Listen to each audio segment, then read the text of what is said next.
Hello my anime lovers, what's up and welcome back to my channel. आज हम देखने वाले हैं स्पाई एक्स फैमिली सीजन 3 का एपिसोड नंबर 6। तो अब बिना किसी देरी के चलते हैं सीधा वीडियो की तरफ।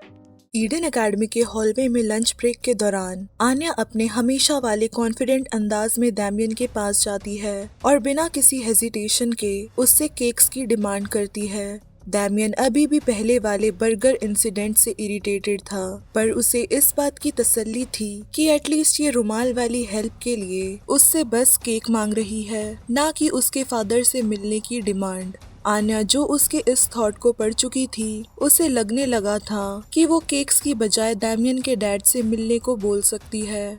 अब की बार वो सीधा कह देती है कि वो अपनी पूरी फैमिली के साथ उसके घर आना चाहती है। इस बात को सुनकर बेकी के भी होश उड़ जाते हैं कि आन्या अपने इस फ्रेंडशिप को कुछ ज्यादा ही रश कर रही है और अब वो डायरेक्ट डैमियन के घर जाना चाहती है। डैमियन के दोनों दोस्त भी तुरंत रिएक्ट करते हुए कहते हैं कि आन्या की फैमिली का स्टेटस डैमियन की फैमिली से बहुत छोटा है, जिससे वो कभी भी एक दूसरे से नहीं मिल सकते। आन्या कॉन्फिडेंट स्माइल के साथ उन्हें बताती है कि उन दोनों की मॉम ने पिछले दिन ही साथ मिलकर चाय पी थी और अब वो दोनों बहुत अच्छी फ्रेंड्स हैं। ये बात सुनकर डैमियन के साथ साथ बाकी सब भी शॉक हो जाते हैं। डैमियन घबराते हुए पूछता है कि क्या उसके बारे में उसने किसी तरह की स्टोरी सुनी है। उसे डर था कि कहीं उसकी मॉम ने आन्या की मॉम को उसके बिस्तर गीले करने वाली बात शेयर ना कर दी हो।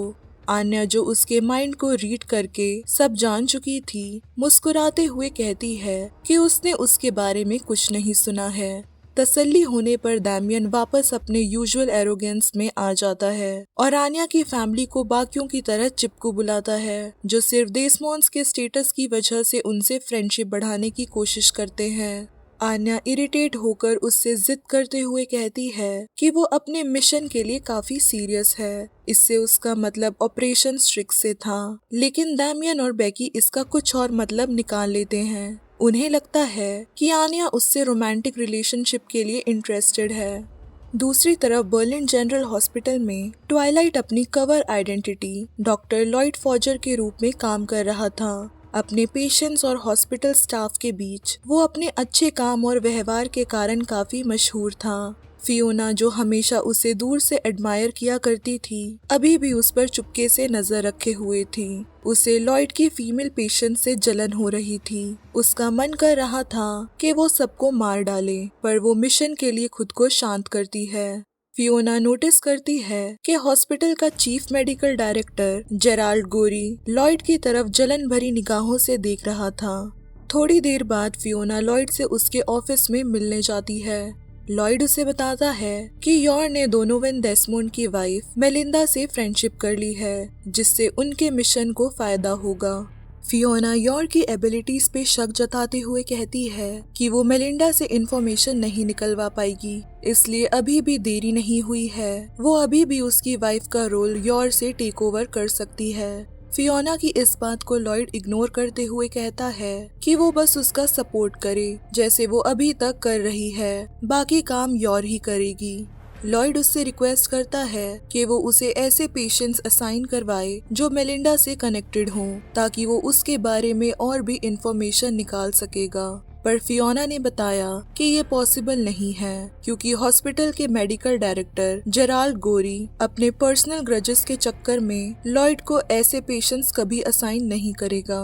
जेराल्ड ने हॉस्पिटल में अपना नाम कनेक्शंस के दम पर बनाया था, पर जब से लॉयड वहां आया है तो उसे कोई नहीं पूछता। यही कारण है कि उसे लॉयड से पर्सनल दुश्मनी है। लॉयड ने भी ये नोटिस किया था कि उसके अच्छे काम और पोलाइट बिहेवियर के बावजूद भी जेराल्ड हमेशा उससे चिढ़ा हुआ ही रहता था। फियोना ने समझाया कि जब तक जेराल्ड वीआईपी केसेस असाइन करता रहेगा, लॉयड को डायरेक्टली उससे डील करना ही पड़ेगा। दोनों जेराल्ड को हैंडल करने के लिए प्लान बनाते हैं। जैसे ही फियोना लॉयड के ऑफिस से निकलती है, जेराल्ड एक कोने से देख रहा होता है। वो फियोना को पसंद करता था, जिसकी वजह से अब उसके दिमाग में पूरा गलत इंप्रेशन जा चुका था। उसे लगा कि शादीशुदा होने के बावजूद भी लॉयड फियोना से फ्लर्ट कर रहा है। वो कसम खाता है कि वो लॉयड को हॉस्पिटल से निकलवा के ही रहेगा। अगले कुछ दिनों में जेराल्ड ने लॉयड के खिलाफ षड्यंत्र रचना शुरू कर दिया था। उसने लॉयड की बेइज्जती करवाने के लिए कई जाल बिछाए थे। पहले उसने लॉयड को एक इम्पोर्टेंट मीटिंग के लिए लेट करवा दिया, लेकिन स्टाफ ने गुस्सा होने के बजाय उसके लिए सिंपैथी दिखाई। फिर उसने लॉयड को कॉफी में पेट खराब करने वाली दवाई मिलाकर दी। काम के दौरान जब लॉयड बार बार टॉयलेट जा रहा था, तब पेशेंट्स उसकी तारीफ करते हैं कि बीमार होने पर भी वो काम कर रहा है। फिर उसने लॉयड के कपड़ों पर टॉयलेट पेपर चिपका दिया ताकि हॉस्पिटल में सब उस पर हंसें, लेकिन नर्स ने उसे देखकर क्यूट कहा। उसके बाद उसने लॉयड की तरफ से फियोना के लिए फेक लव लेटर बनाया। उसे उम्मीद थी कि लॉयड चीटर के नाम से हॉस्पिटल में बदनाम हो जाएगा। फियोना लेटर देखकर समझ जाती है कि ये काम जेराल्ड का ही है, क्योंकि उसे पता था कि लॉयड कभी भी उसके लिए ये सब नहीं लिखेगा। फियोना उसकी चीप हरकत से उसे मार डालना चाहती थी, पर लॉयड ने उसे शांत रहकर पेशेंस रखने को कहा। सारे प्लान्स फेल होने के कारण एंड में फ्रस्ट्रेट होकर जेराल्ड ने अपना लास्ट कार्ड खेला। उसने स्टेट सिक्योरिटी सर्विस को कॉल करके लॉयड को एक स्पाई के रूप में रिपोर्ट कर दिया। हॉस्पिटल के कॉरिडोर्स में शांति थी, पर जेराल्ड के अंदर तूफान मचा हुआ था। उसने सिक्योरिटी सर्विस को कॉल करके रिपोर्ट किया था कि लॉयड फॉजर, जो सबके लिए आइडियल डॉक्टर है, असल में एक स्पाई है।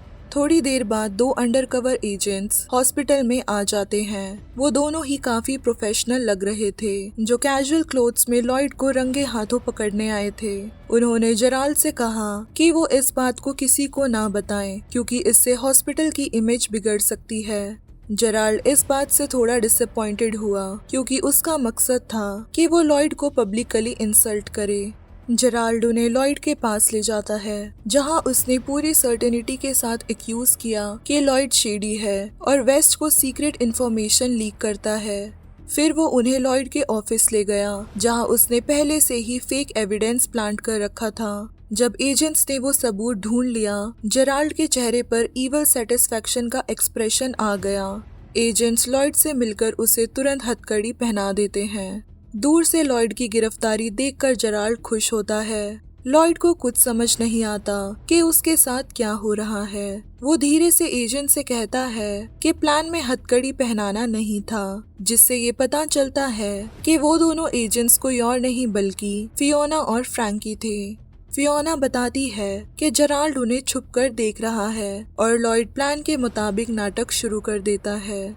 उन लोगों ने मिलकर जेराल्ड का प्लान एक्सपोज कर दिया।